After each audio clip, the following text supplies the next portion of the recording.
মধ্যপ্রাচ্যের আকাশ এখনও ধোঁয়া, বিস্ফোরণ এবং আতঙ্কের প্রতিধ্বনি দিয়ে ভরা। গত ২৮ ফেব্রুয়ারি থেকে শুরু হওয়া এই সংঘাত শহরগুলোকে অচেনা করে দিয়েছে। পাকিস্তানের মধ্যস্থতায় ২ সপ্তাহের জন্য যুদ্ধবিরতি কার্যকর হলেও ধ্বংসযজ্ঞের চিহ্ন এবং মানুষের শোক অদৃশ্য হয়নি। প্রতিটি রাস্তায় ধ্বংসপ্রাপ্ত ভবন, আহত মানুষ, শরণার্থী শিবির সব মিলিয়ে একটি ভয়াবহ মানবিক ছবি ফুটে উঠেছে। ইরান সবচেয়ে তীব্রভাবে ক্ষতিগ্রস্ত হয়েছে। সরকারি ও আন্তর্জাতিক সূত্র অনুযায়ী অন্তত ৩,৬৩৬ জন নিহত হয়েছেন, আহতের সংখ্যা প্রায় ২০,০০০।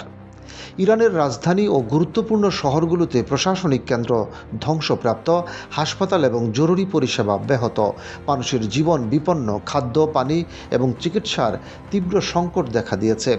ধ্বংসপ্রাপ্ত রাস্তায় শিশু, বৃদ্ধ এবং সাধারণ মানুষ আতঙ্কে ঘুরে বেড়াচ্ছে। ইরান ও লেবানন থেকে ক্ষেপণাস্ত্র হামলায় ২৩ জন নিহত হয়েছে। দক্ষিণ লেবাননে সংঘর্ষে ১১ জন সেনা প্রাণ হারিয়েছে, একজন কৃষকও নিহত হয়েছেন। প্রতিটি মৃত্যুর সঙ্গে জড়িয়ে আছে পরিবার, স্বপ্ন ও ভবিষ্যতের ধ্বংস। যুদ্ধের ছোবল শুধু সামরিক লক্ষ্য নয়, সাধারণ মানুষের উপরও। যুক্তরাষ্ট্রের ১৩ জন সেনা নিহত হয়েছেন, আহত হয়েছে ৩০০রও বেশি। এর মধ্যে ৬ জন ইরাকের উপর একটি সামরিক বিমান দুর্ঘটনায় নিহত হয়েছেন। ৭ জন সরাসরি অভিযানে প্রাণ হারিয়েছেন। তাদের পরিবার, স্বপ্ন এবং স্বাভাবিক জীবন সবই যুদ্ধের ছোবলে অন্ধকার ভেঙে পড়েছে। লেবাননে অন্তত ১৫৩০ জন নিহত হয়েছে, যার মধ্যে ১২৯ জন শিশু। হিজবুল্লাহর সঙ্গে সংঘর্ষে ৪০০র বেশি যোদ্ধা প্রাণ হারিয়েছে।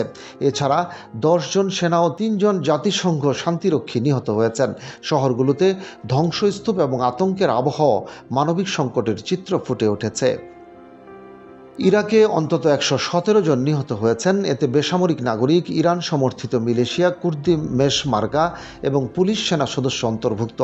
প্রতিটি মৃত্যু স্থানীয় সম্প্রদায়ের উপর দীর্ঘমেয়াদী প্রভাব ফেলেছে। সংযুক্ত আরব আমিরাত ১৩, কাতার ৭, কুয়েত ৭, পশ্চিম তীরে ৪, সিরিয়ায় ৪, বাহরাইন ২, ওমান ২, সৌদি আরব ২ এবং ফ্রান্সে ১ জন নিহত হয়েছেন। এছাড়া বাংলাদেশ থেকেও ৬ জন প্রাণ হারিয়েছেন। প্রতিটি দেশেই ক্ষেপণাস্ত্র, ড্রোন আক্রমণ বা সামরিক সংঘর্ষে সাধারণ মানুষ, সেনা এবং প্রযুক্তিবিদরা নিহত হয়েছেন। এই যুদ্ধ শুধু দেশগুলোর মধ্যে সীমাবদ্ধ নয়, ধ্বংস, মৃত্যু এবং আতঙ্ক জুড়ে মধ্যপ্রাচ্য জুড়ে ছড়িয়ে গেছে।